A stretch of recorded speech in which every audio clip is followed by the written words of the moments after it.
Good evening, friends. This is World Maker Books, and we are here once again reading EarthSong Overture by Mark Wandry. Again, at some point we will have signed copies to give away. We are going to chit chat for about 10 minutes until 5 after 8.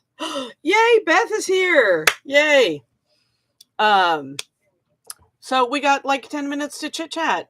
Put your questions in the chat, please. And Mark is here so he can answer them. Dogs just got fed, so you can see them back there licking the bowls. You know, they don't like this diet that they've been on for the last, 2 years. So poor Poyo, she's still licking the bowl. Come on. Val needs some attention, so her sister's gotten attention twice today. This is Valiente. Look at Val. Say hi. Val. Say hi. Say hi. Say, I am a heart patient. I have multiple issues with my little heart. It pounds like crazy and goes all different speeds and is too big, and everything inside is all crooked and messed up. If I could find the lady that bred these girls in the back alley, she would not survive. And no, that's not a real threat. Thank you, YouTube. This is Valiente. She is very brave, and she is very little, 7 pounds. Everybody ready for Christmas? I think I might almost be ready. Took care of the last couple things today. Beth, there's something in the mail to your house that you are not allowed to open. It has Tom's name on it for a reason. Just FYI.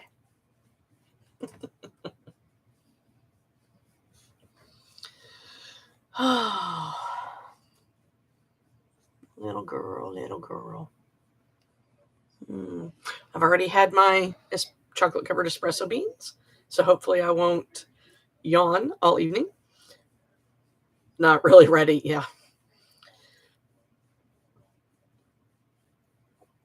Me neither, only sort of. The good news is my desk is getting infinitesimally cleaner.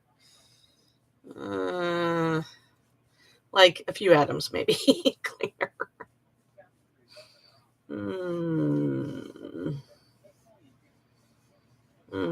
Nothing better than doggy snuggles. What's your dog's name, Beth? Fred? George? Something like that? Snuggle him for me, will ya? I love this little girl.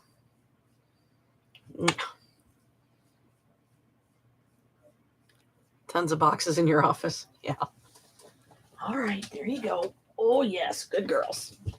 You already had love twice. Okay, I got caffeinated tea.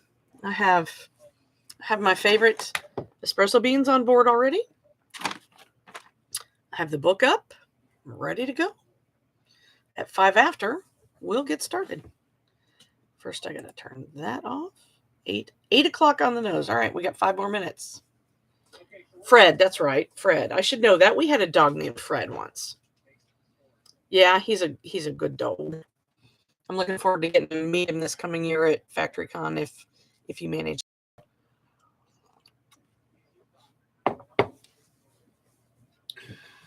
Oh, it's getting a little chilly. I guess I better put my other warm thingy on if I can find it. No idea what I did with it. And it's not in sight. Okay. I guess I'm just putting my sweater on in that case. I suspect for the next week or so, I'm going to live in this.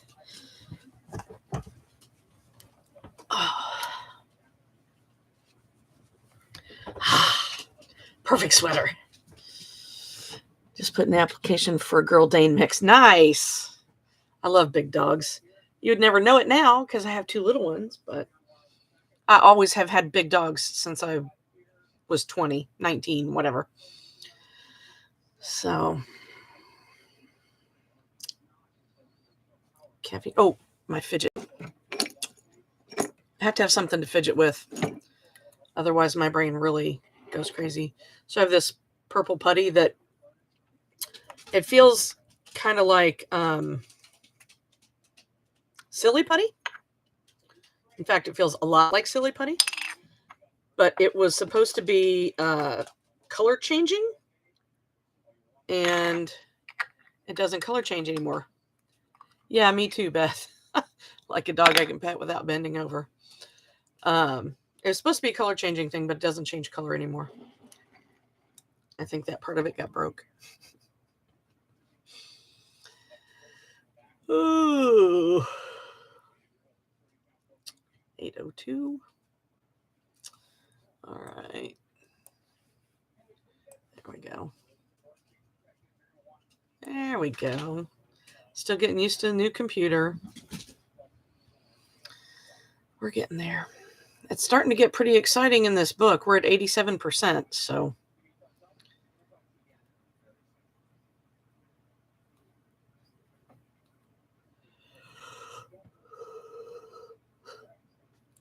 Ooh, sorry. All right, and it doesn't look like anybody else is coming. We got a couple more minutes to kill. Any of you that have stomach issues like nausea and stuff that can tolerate ginger, these are awesome. They're called Lovely. Can't get the camera to focus on them. Lovely Ginger Chews. Lovely is the name, is the brand name. Think I picked them up at Joann Fabrics actually, but I get waves of nausea very randomly, and these are great for that. And they're like, you have to be told this, but they're gluten-free and non-GMO because, I'm sorry, ginger has not been genetically modified, nor is it any form of grain. Hey, get off. I don't have anything for you. Go lay down. You've had everything you're getting. Demanding dogs. Daggone. I think what's in your hands is treats. Oh, well, it's not. Here, let me smell it. See? Not treats. No, not treats. They're licking it. They would eat it if I let go of it. Gosh, it's just putty, squishy stuff. Okay, I think I'm tired of waiting. It's 8:04. It's close enough. All right, chapter 26. Do you need to go out? You go out? No. You need to go out, fuckwit? Put them out. Just put them out. No, they weren't having a treat. You want to go out or not? Go ahead and put them out. Polio does. Go on. Go out. Go on. Go on, Val. Your stupid sister needs to go. You go too. Sorry. It's like having toddlers sometimes. Worse. All right. Let the cobbler crap his pants and clean it up afterwards. True. Oh, chapter 26, May 21st. What? Just parents. You're being a 12-year-old boy again? No, parents. Just, crap his pants. We'll clean it up afterwards. Right. Okay. Third try now. Chapter 26, May 21st. Mindy sat up with a start. She was incredibly weak and felt nauseous. Hey, speaking of nauseous, what the hell happened and where the hell was she? The room was dark, lit by a dim light. She had no idea why her head hurt or why she only wore a t-shirt. What's going on? She croaked. She's awake, a feminine voice said nearby. Mindy turned but couldn't find the source. Who's there? She asked, swallowing and coughing. Her throat was so dry and sore. It's Samantha. Mindy hadn't recognized the woman's voice. She sounded like a person who'd been, all but destroyed. She heard the other woman draw close and press a water bottle into her hand. Mindy put it to her lips. The water tasted metallic, a sure sign of chemical sterilization. It was also warm. Mindy heard several others move closer in the near darkness. Where am I? Mindy asked, and why is it dark in here? We're in the Hotel des Artistes, Samantha said. There's no power, and we don't want any of the killers to find us, another woman said. Mindy was sure it was Alexis, another of her friends at the project. Mindy took a second sip of the water, and it helped. How did I get here? I don't remember what happened. There was a huge fight. I think the army was fighting someone, another woman explained. Mindy didn't recognize the woman, and it confused her. When the fighting slowed, we looked around. There were bodies everywhere, burning helicopters, and a lot of bleeding and screaming people. The woman sounded horrified, and Mindy understood why. A few of us went exploring. Some didn't come back. Jorge found you in the portal dome. He said that Volant guy was there too, dead. You were lying inside, unconscious. She tried to remember the last thing she'd been doing, pushing at the wad of cotton balls in her brain, which gave a little. I was trying to figure out how to fix the portal, Mindy said. But she remembered doing that in the bunkhouse, not the portal dome. Someone brought one of the dim lights closer. It threw a circle of illumination no more than 4 or 5 feet, just enough for her to see 5 female faces. All of them looked haggard. What do you mean killers? There are bands roaming the city, Samantha said. They're crazy. They're killing almost everyone they find. I heard they raped the women first, a girl she didn't know said. I heard they rape them after they kill them, another said. Come on. There we go. What about the police? Mindy asked, sitting up slowly. She was on a bed, though a very narrow one. She'd never heard of the Hotel des Artistes before. I don't think there are any left, Alexis said. Have things fallen apart that fast in just one night? One night? Samantha asked. Mindy, you've been out for at least 4 days. Mindy jerked like she'd been tasered. I gave you water by squeezing a wet washcloth into your mouth, but you wouldn't eat. 4 days? She gasped and dug into her jeans to pull out her cell phone. It was dead, the battery completely spent. Terrified, she asked, What day is it? May 21st, Samantha said, about 1 a.m. Mindy felt her shoulders sag in shock. May 21st was the day LM-245 was going to hit. It was supposed to happen in about 8 hours. Over the next few minutes, she got to her feet and moved around. She felt like someone had beaten her with a rubber hose. Her muscles were slow to respond, and she was dizzy. Jorge showed up a short time later with several others. They had some food, mostly canned fruit, scrounged from a deli a block away. It is dangerous for anyone to move about, he told her. It is more dangerous for women. These gangs are insane. When the asteroid appeared, brighter than any star, and the internet did not come back on, everyone seemed to go insane. Not you, Mindy pointed out, eating a can of pears. She only ate the fruit and didn't drink the juice, afraid it would upset her stomach. The sugar in the fruit quickly brought her energy back. Thank you for saving me. Do you know what happened in the dome? He asked her. Mindy shook her head. Last thing I remember, I was working on my computer. She stopped and looked around. Is my bag here, my Osprey? Someone brought it to her, and in the dim LED light, she examined its contents. Her computer was gone, but the radio Detective Harper gave her was still there. She clicked it on, and the display showed 25% power remaining. Mindy regretted not calling him after he'd given her the radio. What good would it do now? Was he even still alive? She had a hard time believing he would have abandoned the city to the lunatics. Maybe he'd fled days ago as the wheels were coming off. The portal had seemed like their lifeline. The portal, the portal, the portal, portal, portal. Images cascaded through her head. Symbols spun and moved, linked, relinked, and morphed into new symbols. They flashed like searing branding irons, iridescent gateways to space and time. She screamed, Mindy! Someone shook her and gently patted her cheek. She struggled to open her eyes. Her head burned as if someone had poured molten lead into her ears. She felt a minor pain in her cheek and wetness dripping down the side of her face. I'm here, she moaned. You jerked and fell, Jorge said from somewhere nearby. How long this time, she asked, certain that was what had happened to her before. She remembered everything. Maybe 5 minutes, Samantha guessed. Good, he said, and started to get up. Whoa, Alexa said, you hit your head pretty hard. Doesn't matter, she said, and shook off the hand. We have to hurry. For what? Jorge spoke again. This thing is going to hit in a few hours. I know, she said, surprisingly stable on her feet. How many people are here from the project? The two she could see in the dim light stared at her, uncomprehending. How many, damn it, she snapped. Samantha said and looked at Jorge, who spoke. 20, maybe 30, he said.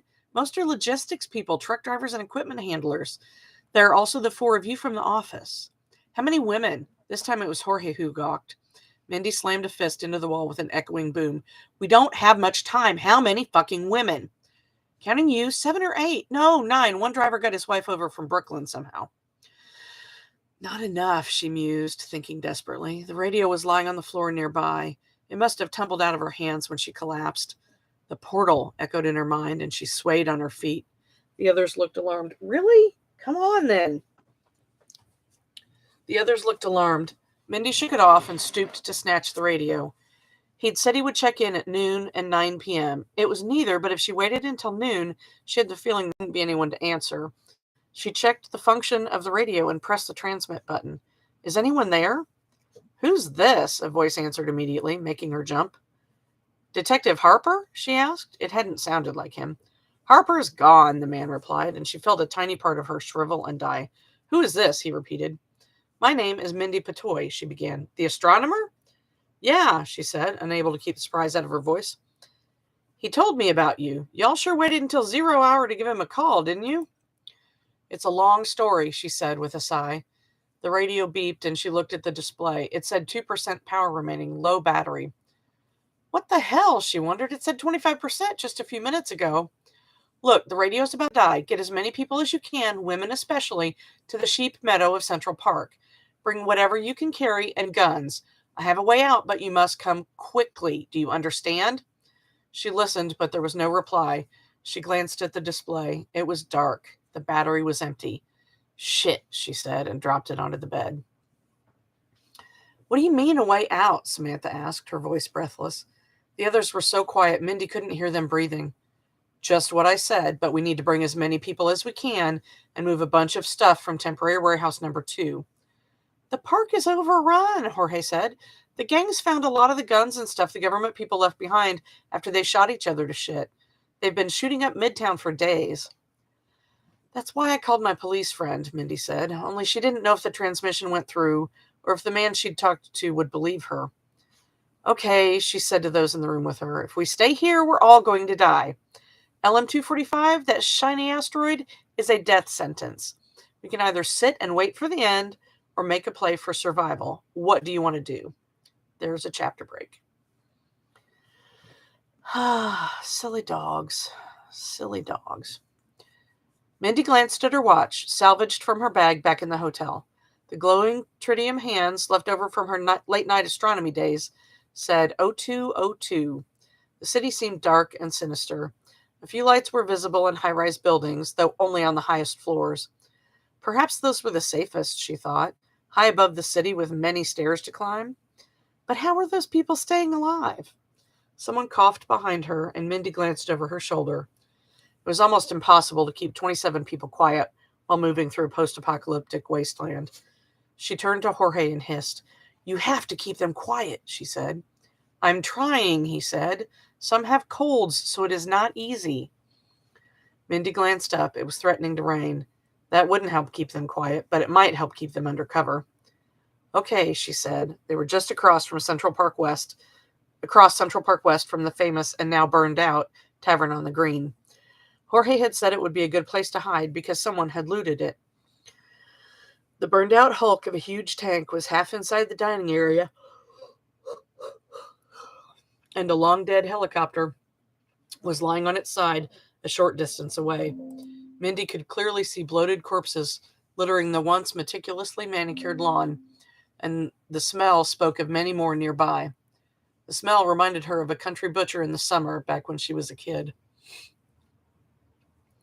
The 9 women, herself included, were at the center of their group with the men on both ends. None of them had any real weapons, only an assortment of clubs, garden tools, and a couple of machetes. From Jorge's description of his foraging trips into the city, embellished by others, their weapons would be no match for what they would likely face. Stealth was their only option. Central Park West might have been only 2 lanes wide, but it looked like a mile for 27 people to cross. At a signal, the first group of 4 sprinted across the road. After a minute, to be sure no one had seen them, another 4 went. Every few seconds, gunshots rang out. They heard a siren, but it only lasted for a minute. Clouds of smoke drifted on the wind, and the moon gave off almost no light through the cloud cover. Another 4 men made it across, and then it was the women's turn. All of you as one, Jorge encouraged them, just as they'd discussed before leaving. Mindy checked her backpack and looked to see if any of the others would lead. When no one did, she mumbled something unintelligible under her breath and went at a fast trot. After a moment, she heard the others follow. Safely on the other side, they took cover in the surviving foliage. Bits and pieces of debris were everywhere. A short distance away on the 65th Street transverse stood the remains of one of the concrete Jersey barriers. It was torn almost in half and partly crushed. Just beyond that was an abandoned U.S. Army tank. Mindy looked around in shock and horror. Many of the building facades towering above them had massive gouges or holes in them. Several blocks down, its top visible against the skyline, the building looked like a giant had taken a massive bite out of it. New York City looked more like Mogadishu or even Baghdad than its former glorious self. The rest of the men crossed the road, and they began moving as a group into the remains of the tavern on the green. The opulence was gone forever, replaced with the kind of clutter you saw in video games or movies. Tables were upside down, and people had used chairs to shatter the huge windows overlooking the park. All right, little dog, go do something else.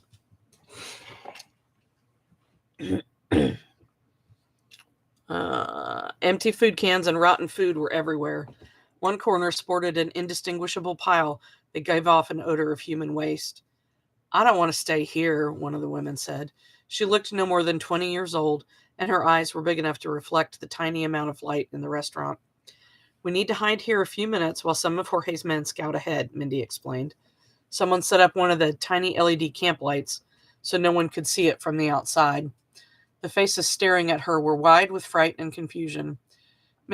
Mindy didn't know why she was so calm. She just was. We are, echoed in her mind. The men who'd left to scout took much longer to return than she'd hoped. Her watch read 02:31 when the first of them arrived, out of breath and as wide-eyed as the women. There is no one alive in the camp, but many more bodies. There was another fight several days ago. We didn't hear anything, Samantha said. There weren't many guns, he explained. I think a lot of the guns the gangs found are running out of bullets. They've been shooting each other for days. Did you see any of the warehouses? Mindy asked. No, he said with a shake of his head. After we scouted the center of the camp, we split up. I was by the commissary. The women became more alert. The man opened his pack. Inside was a motley collection of canned foods, mostly things used to top dishes like abalone, salad shrimp, and olives. They immediately opened the cans of shrimp and everyone began sharing them. Mindy could plainly see the group was protein-starved. They saved 2 cans for the men who had yet to return. They only got a couple of mouthfuls each, yet Mindy felt her stomach grumble in thanks. The canned pears hadn't sat that well after days without eating. It was 02:49 when several men came running in. One of them had a fresh cut on his arm. It instantly caused the tension level in the ruined restaurant to increase. We were attacked, the uninjured man said. 2 of the women grabbed a first aid kit and began attending to the hurt man. We were inside warehouse number 1. Shit was scattered everywhere. It looked like a big group hit it. Apparently, when they found lots of farming equipment and machines, they started breaking everything. They tore open and emptied a few food crates. Will tripped on a wet spot of floor, he indicated the man receiving first aid, and they were on us in a second. We barely got out. Mindy ran inventories through her head. There was a lot of junk in that warehouse, things like generators, heavy machine tools, some so heavy they wouldn't go through the portal, and a broken-down airplane, things that someone thought were important. But there'd also been overflow from her own lists, including the farming goods the man had mentioned. Did you get to warehouse number 2? She asked. No, Will said, speaking to distract himself from his injury. It was a ragged tear in his bicep, deep enough to show muscle. Jorge and a couple others went that way because they knew you were most interested in that one. Mindy hoped she hadn't sent the men to their deaths. As the women finished tending to the injured man, Jorge and 3 others came running in. Warehouse number 2 looks pretty good, Jorge said, excitement clear on his face. A big stack of crates fell over and someone went through them, but they were full of rolls of plastic and office supplies. Mindy nodded. That was good news. She had sent those crates there as a diversion, which appeared to have worked. There were more inventory details on her laptop, but that was still in the office cubicle she'd shared with Samantha and Alexis. Another pair of men had gone to scout that. By 3 o'clock, they still weren't back. The laptop wasn't high on her priority list. People bent on looting the camp for guns and food wouldn't care about a laptop. Yet without it, she was in real trouble. There was no way to know what was in each warehouse without it. The crates were poorly labeled, and they had almost no manpower to go through them. "Hey!" someone yelled outside the restaurant. Several women screamed, "Who in there?" Everyone looked at Mindy, who shook her head. The men grasped what weapons they had, their faces grim with determination. "You be some of the big brains who used to run this place, ain't you?" the voice asked. "Yeah, we see you sneaking round here. What you looking for? The magic arch is still there." "Magic arch?" someone asked. "The portal," Mindy corrected.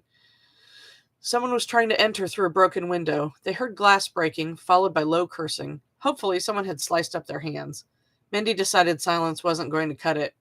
"There's more than 20 of us," she yelled back. "We're armed and we want to be left alone." "They got women," another voice said. Mindy snarled at her stupidity. She should have let one of the men speak. "Yeah, we seen what kind of weapons y'all got," the first man said. "We ain't scared of no shovels or garden hose." "But we'd like to see some of the other hose," someone else said. A smattering of hooting laughter drifted across the park. The women moaned. It sounded like there were dozens of people out there. "Come on, man," someone else yelled. "Let's kill those assholes and fuck their bitches." Mindy had never liked guns, yet she found herself wishing for one at that moment. She'd never felt so helpless in her life. "Fine," the first man said. "Go get some, but save me a nice-looking one." A chorus of whoops and quickly followed by the sound of running feet. "They're coming," one of the women's guards said. The men scrambled to defend the entrances, but there were too many of them to easily hold off. Plus, a long line of picture windows wouldn't provide much protection. Sure enough, the sound of breaking glass quickly followed. Mindy felt around on the ground and found something round, long, and heavy. A metal table leg was her guess. There was a square piece of steel on one end, and rusted screws hung from a pair of holes. It would do. They heard a yell and the dull, sickening thud of something hard smacking into flesh. The fight began.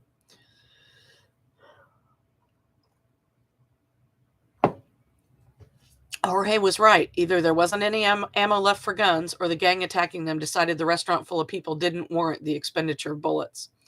They came in with clubs, knives, and improvised spears. Even though the restaurant was trashed, it still had limited points of entry that didn't involve climbing through jagged broken windows or over partially crumpled doors. Those points were the easiest to defend. The men pushed, clubbed, punched, or kicked anyone trying to get in. A few minutes after the attack began, the first person got in. He dove through a broken window and came up with a long, lethal-looking knife. Several men turned toward him, uncertain what to do with an attacker in their midst. Samantha acted first. Somewhere she'd found a baseball bat. It made a distinctive clink when she hit the man in the back of his head. He dropped like a sack of potatoes. Seeing their cohort get his ticket punched took the fight out of them, and the gang retreated, yelling curse words and slurs about everything from the women's sexual practices to the men's parentage. Inside the restaurant, they did a head count and came up short. 5 minutes later, they found him near the kitchen where he'd been holding the door closed with his body. Someone had reached through the broken window and slit his throat from ear to ear. Blood was everywhere, and he wasn't moving. Finding him dead took away the feeling of success and left them morose and confused. No one had heard the struggle, and it looked as though the man never gave up his position, holding the door closed even as he bled out. "What about him?" one of the men asked, pointing with a piece of pipe at the unconscious man on the floor. Samantha was standing on the other side of the room, making a point of not looking at him. "I got this," Alexa said, and came around with a length of cord she'd found somewhere. She quickly hogtied the man, who was slowly showing signs of regaining consciousness. "We're just about done playing with you, bitches," the leader of the gang yelled outside. "Shoot a couple of them," someone else said, just loudly enough to hear. If there was a reply, no one heard it. "Look," the leader spoke up. "I know there's more dudes in there than girls, so here's how it's going to go. Leave the bitches and the dudes walk. You got 5 minutes and we're coming in. If you're still in there, we'll kill all you fuckers." All the women, even Mindy, glanced at the dozen men watching over them. Not one of them looked like they were considering the deal. They'd kill us one by one anyway, one of the men said, to which the others nodded. Besides, it's wrong, another said. Yeah, said several others. What's it gonna be? The gang leader called after the 5 minutes were up. You gonna walk out or are we gonna... Oh, shut the hell up, Mindy yelled. I'm tired of listening to your punk ass. The women gawked at her. One of the men chuckled. It might make them do something stupid, she said with a shrug. Or they could kill us, Samantha moaned. Better that than raped to death, Alexis replied. They all fell silent. A second later, the gang rushed in. This time they concentrated on the main door and a huge busted section of window, hoping to overpower the defenders. Instead, they created a choke point that allowed the defenders to use their improvised weapons to better effect. The defenders succeeded in killing an attacker. One of the gang members threw a lawn chair through into the fracas and knocked a man aside. The chair bounced off his head and he yelled more in surprise than pain. During the confusion, a huge Puerto Rican gang member jumped through the window, brandishing a big, flashy sword he'd liberated from a comic book shop. The man next to Mindy took a step toward him and thrust a long-handled garden hoe at the gang member, who slashed at the tool with his sword, severing the metal tip. Surprised, the defender continued his thrust, which neatly pierced the gangbanger's eye, exiting through the back of his head. The defender screamed in surprise and let go of the handle as a gang member took a step back, his remaining eye looking confused and surprised. He reached up and grabbed the handle, clearly intending to pull it out, but he only managed to give it a feeble tug before he toppled over, dead from his injury. Fuck, someone nearby cursed, backing away from the corpse. Others backed away too, and the defense began to fail. Hold them, Mindy implored, but it was too late. In the blink of an eye, 6 gang members shoved their way in. Wildly swung weapons grazed several attackers, but they just bowled through and created a perimeter for their leader, who shoved 2 others out of the way and stood between his men.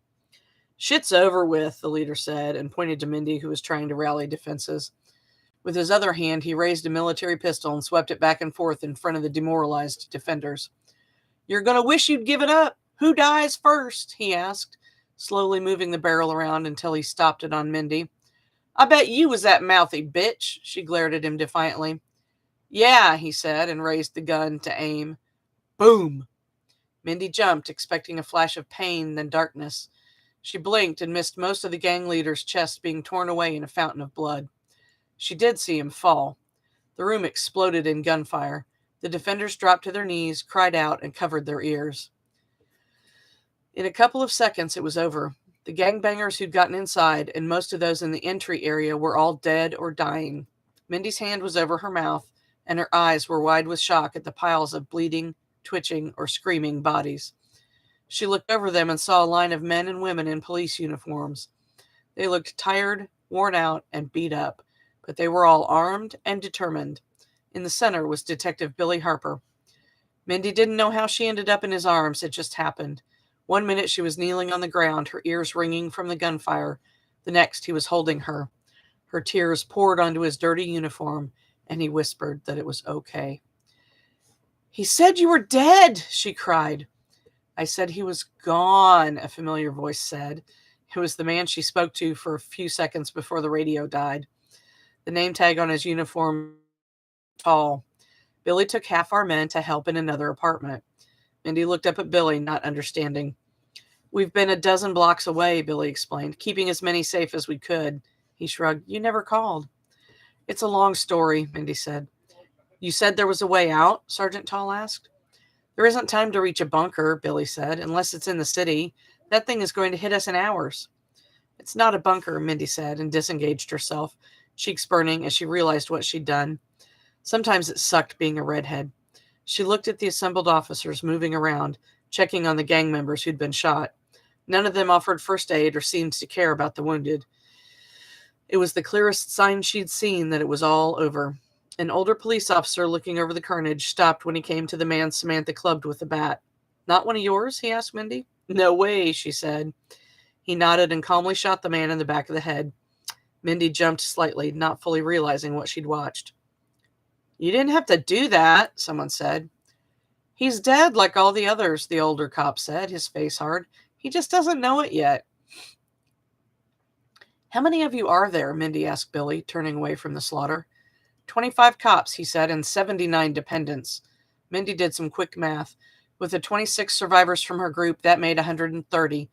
She added the 11 that had already gone through the portal, giving her a total of 141. She remembered 2 were still missing from her original group as Jorge strode through the door. Thank God, he said. We spotted the police, and when I realized your friend was in charge, we sent them to help. She went over and gave Jorge a hug, though not as big as the one she'd accidentally given Billy. Okay, Billy said. We're here. What now? Mindy explained what she needed.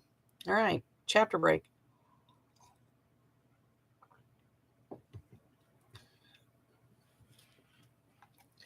Jorge organized the men he'd worked with in the project, and under guard from some of the police, they set about finding what trucks they could.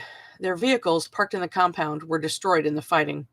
Meanwhile, Mindy went to her old bunkhouse with Billy, Sergeant Tall, and a squad of extra cops. Billy said no one wanted to go out in a group of less than 10, as there were far too many crazy people still about. The bunkhouse trailer hadn't burned, but it was in bad shape. It looked like someone had kicked in both doors and broken the windows. More than a few bullet holes pockmarked its sides. Mindy climbed the rather shaky stairs and forced her way in. Billy followed closely behind, holding a huge police flashlight. She began searching while her mind worked. She'd counted the men and women before coming to the trailer. There were 69 men and 61 women. 12 were dependent children who'd arrived under guard just before they moved into the camp. The others had been right. Someone had searched the bunkhouse quite thoroughly, looking for food but little else. They ransacked her personal locker and took all her protein bars, but the FBI computer was still there amidst a pile of discarded clothing. She grabbed it, sat on one of the beds, and popped it open. The case had a crank in it, but the mil-spec laptop powered right up and accepted her login. The power meter said she had 40% power. She hoped the power meter was more accurate than the one on the police radio. We're in business, she said. Searching the rest of the room, she found 6 6-inch and 8-inch tablet computers. Perfect, she said, checking each one. They were all mostly charged. Grabbing a discarded backpack, she dumped the tablets, a handful of USB cables, and her computer inside before turning to Billy. We need to get to the dome. A dozen cops with assault rifles up on their shoulders, walking stooped over, fanned out ahead of Mindy as they approached the portal dome. She was certain they'd kill anyone who tried to hurt her or anyone who surprised them. The closer to the portal they got, the more bodies they found. More were in one uniform or another, and all smelled horrible. The moderate temperatures and rain had created a horrendous charnel house that made the butcher shop in her memory smell like her grandmother's garden. Several large chunks were missing from the dome's concrete roof, and the wall was pocked in 100 places from small arms fire. The battle there had been ferocious. The police created a perimeter around the door, and using cryptic hand signs, 2 officers rushed in with 2 more immediately behind them. Mindy held her breath and braced herself for more gunfire. Nothing happened. After a minute, they emerged. It's bad, ma'am, one said. Must be upwards of 80 or 90 bodies in there, another agreed. I've worked dozens of homicide scenes, some days old, but this is worse than all of them combined. Mindy needed to go in if they were to proceed, but her stomach churned at the smell that followed them out. Sergeant Tall solved the problem. He and 2 officers left and returned a few minutes later carrying a dozen small camouflage bags. He opened one to show her the interior. I thought those tanks had been to the sandbox, he said, revealing the gas mask inside. Carrying these is standard operating procedure over there. You never know when you're going to run into poison gas, or worse. What followed was a quick and dirty instruction session for those not familiar with the use of the M40 field protective mask, as Sergeant Tall described it. The viewing windows were a lot bigger than Mindy thought they would be, and though the air had a metallic odor to it, none of the smell of the corruption came through. Once everyone put on a mask, a dozen people entered the dome.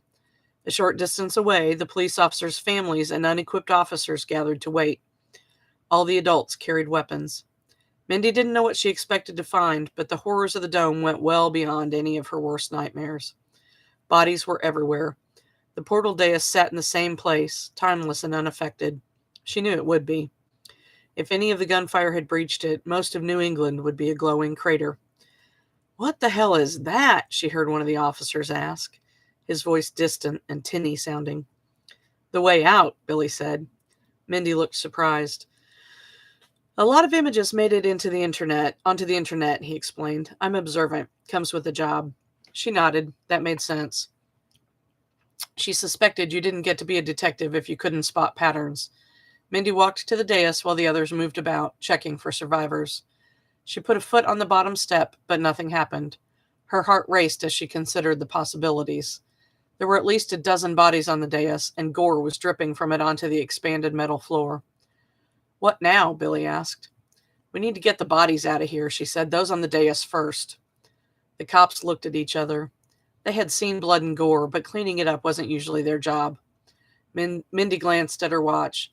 "It's 3:27, she said, loud enough for them all to hear. "In 3.5 hours, something huge is going to slam into the planet." "What's that got to do with anything?" Sergeant Tall asked, pointing at the dais. "Is that a force field, like in Star Trek?" "You're closer than you know," Mindy mumbled. She went over and grabbed an arm dangling off the side. She pulled. The body slid off with a squelch and hit the metal floor with a plop. She felt the shrimp rumble in her stomach, but she ignored it and went to move another body. She grabbed a boot and pulled, then almost fell when the shoe came off. She looked down at her hands and saw the foot was still in the shoe. She dropped it in horror and only managed to avoid retching by pure force of will. "Come on, guys," Billy said. He pulled a pair of gloves from a back pocket and grabbed another body. The others hesitated a moment, then joined in. They all had neoprene gloves in their pockets. A female officer offered Mindy some hand sanitizer and a pair of gloves. Mindy used half the tiny vial, then stuck her hands into the gloves before joining in.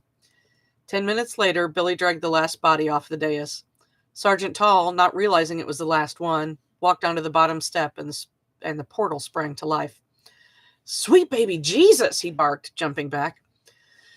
"That's what it is," Mindy said, slipping by him to climb the stairs. The dais was like slick glass. The police were searching for something to clean it off, but she didn't want to wait. Armed with a flashlight, she approached the portal and peered through. There were more bodies on the other side. Lots more.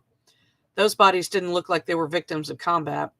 Instead, they all looked like they died in agony. Their faces were pale, many had huge sores on their exposed skin, and some were missing patches of hair. The brick wall was still the backdrop on the other side. And, smeared on the wall with black paint, was the word, "Doomed." Nothing moved. "Good Lord," Billy said behind her. She nodded. "We can't go there. It's like jumping out of the frying pan and into the fryer." "Fryer? Fire. It says fryer." "I know," she said. Her footing slipped a little, and Billy caught her. "I need a solid footing." "Why? What are you going to do?" "I can't explain it," she said. She glued her eyes to the rapidly moving alien scripts flashing around the portal's perimeter. She suddenly knew what a moth felt like when it flew out of the dark toward a candle's flame. "Please find something," she shook her head. "And get me away from the portal for now, please." Gently, he backed her away and down the stairs. They almost fell twice, and other officers had to help them, but they made it. No one doubted her anymore, not after seeing the portal. The police quickly organized a macabre bucket brigade to move the corpses out of the portal dome. Dozens of other people joined in, some resorting to bandanas splashed with drops of gasoline tied over their faces to mask the smell. It was an old trick one of them heard about from his grandfather, who'd helped liberate the Treblinka death camp. In less time than it had taken to clear the dais, they emptied the dome of bodies. Mindy noticed one of the last carried out was Agent Volant, who'd had part of his head shot away. She didn't feel terribly sorry for him. A search team returned with a dozen mops, a package of sponges, and a box of 4-gallon jugs of bleach-based cleaner. Mindy handed off her gas mask and retreated as Jorge arrived with his team.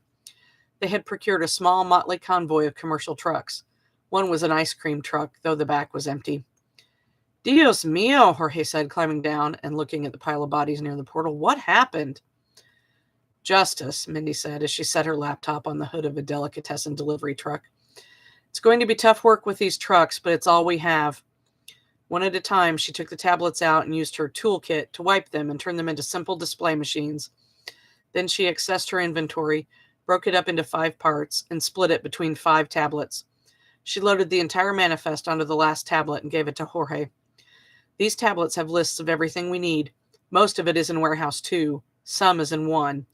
Get everything you can, but don't waste time searching for specific crates with a few exceptions. She pointed to a series of numbers. Those that begin with ES are essential. We need almost all of them. If you find one, drop whatever you're doing and get it on a truck. As soon as the truck is full, get it here. She glanced through the park's foliage. Warehouse number 1 was on the great lawn, about a quarter of a mile away. Warehouse number 2 was much closer, over by the East 72nd Street playground, about 500 feet away. The only way to get to either was by taking Center Drive to Terrace, but getting to number 1 also meant going up East Drive to get to the lawn. Warehouse number 2 is the priority for now, she said.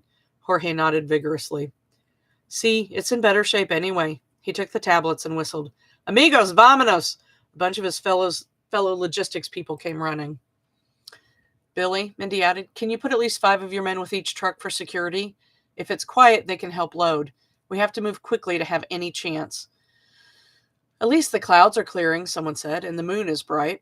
Mindy's brow furrowed. Tonight was the new moon. She looked up and saw a bright glowing spot in the sky. It scintillated like a star, but gave off far too much light. That's not the moon, she said. Slowly, everyone looked up to see the coming death. Get moving, she said. Chapter break. We're going to go one more section, at least.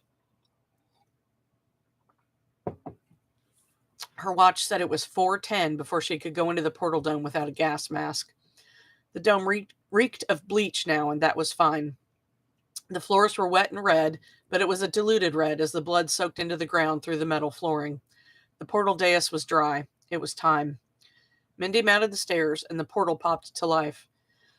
Everyone stopped what they were doing and looked at the spectacle, both those who'd never seen it and those who'd been there earlier. She was beyond the fascination of the alien device. Her mind was drawn to the script moving around the edges. She felt like bugs were crawling around inside her head. She twitched slightly and ground her teeth together so tightly she was afraid she'd break a tooth. Do you need light? Billy asked. The portal gave off an otherworldly light, framing her pretty pale face and giving her bronze hair a slight glow. She shook her head. What are you going to do? He asked. She didn't answer. Mindy walked to within a few inches of the portal. She knew the clock was rapidly counting down, but it didn't matter. With the assurance of someone reaching out to turn on a light switch in a room she'd lived in all her life, she caught a symbol just as it appeared. The others froze. It's really so simple, she thought, as she twisted her fingers, rotating the symbol 180 degrees. She knew the other woman had done that as well, but the camera failed to catch the twist of her wrist. Mindy didn't need that image to know what to do, not since her encounter in the infinite. She moved her hand and the symbol stuck to her fingers like glue. She swept it over to another symbol and stuck it there. A new one appeared. She left it and grabbed one on the opposite side of the portal, adding it to a third nearby. Then, using both hands, she took the 2 newly merged symbols and, like an acrobat, brought them around the edge of the portal and together directly overhead. The portal flashed brilliant green, then changed to blue. It was now the color it originally was. As the flash faded, the portal disappeared. She sighed and stepped back. Her head hurt. She started to fall. I've got you, Billy said, and she felt his strong arms catch her and lower her to the cool dais surface. Ow, Mindy said. Her brain hurt in a way she couldn't describe. Are you okay? Billy asked. At least the ants are gone, she said. He looked so confused she almost laughed. Amazingly, the humor helped lessen the pain, so she let out a little laugh. I'm fine, she said, as she saw the look of alarm on his face. What did you do? I haven't the slightest idea, she said. It was all instinct. I mean, I've been working on that for a while, but I didn't know how far from the truth I was until I saw the space things. I don't think you could be any more confusing if you tried, Billy said, and she laughed again. It's okay, really. Help me up. We need to get off the dais to see if I did it. Did what? Help me, and I'll show you. He did, and she felt even better. It was like she'd completed the toughest college final of her life and didn't have a care in the world. She wished she could bottle that feeling. She'd make a fortune. Once they stepped off the dais, she immediately stepped back on. She wasn't worried or nervous. The portal came alive, and when she saw the prehistoric woods, she smiled. Bingo! The first truck was pulling up outside. All right, there's a chapter break there. We've been going about 40 minutes. think we're at 92%. I think I'm gonna go one more section here. Let's see how far it is. Like dinner one of these nights. 3.5. It's only a few pages, so we're gonna go for it. Mindy desperately wanted to close her eyes, even for 10 minutes, but it simply wasn't possible. Getting everything organized in weeks with a large staff was a daunting task. Doing it in hours was all but impossible. Yet that was exactly what she needed to do. When Osgood supervised movements through the portal, his team worked out the weight limits in kilograms.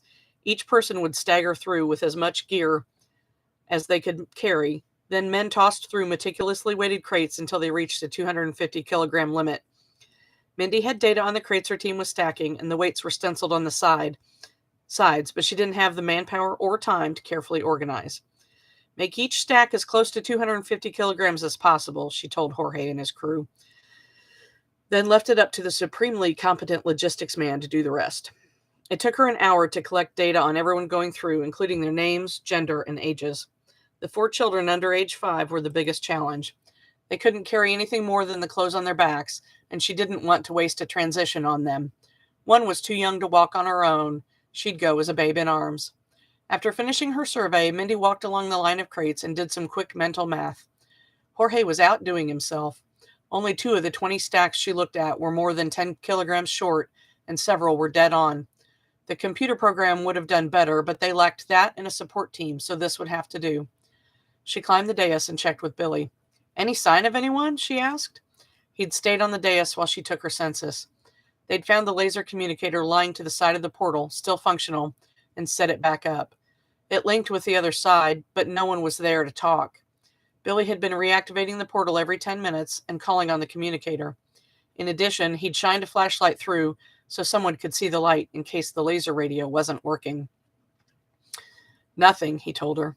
She looked through. There were more buildings than she remembered, but there was no sign of any people. It was late afternoon on Bellatrix, and there was no one in Fort Eden. What should we do?